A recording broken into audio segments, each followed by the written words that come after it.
Alright, so having spoken about all those type of ticks, we've spoken about the differences between soft and hard ticks. So for this one, I would just want to now move just talking about the individual types of ticks we have and the various disease conditions that they can be able to transmit.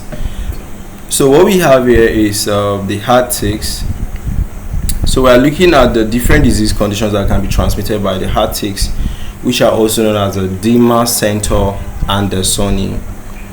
Okay, so for the hard ticks, these are the different types we have. Okay, so for the disease that can be transmitted by hard ticks, we have a disease like what? Rocky Mountain spotter fever. We're not saying like the disease can actually be transmitted like directly by the hard ticks, you know. We're just saying like this disease has a causative organism, and the hard ticks is kind of like a transportative, you know, mechanism for the hard ticks, right?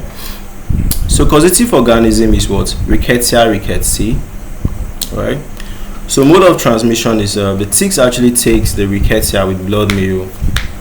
It multiplies into the ghost cells of the tick, which finally kind of like rupture, you know.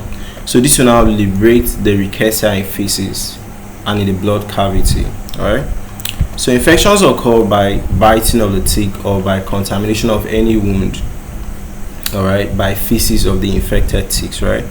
So the clinical picture you are looking at this Dermacentor and andersoni is incubation period is 2 to 5 days. The most characteristic symptom is rashes. Okay, these rashes usually appear on your wrist, on your ankles, then on the back. Then later you find them actually spreading to all the parts of your body, you know. So talking about this is like the main disease conditions like that these hard ticks actually cause. Yeah, so talking about other disease conditions, we have the Q fever, where the causative organism is what? Coxella bonnetti, right? Mode of transmission is bite of the tick. Clinical picture is actually similar to what? Brucellosis, influenza, and atypical pneumonia. Alright, so botanist fever caused by Rickettsia connori, tick bite fever caused by what? Rickettsia pigeri.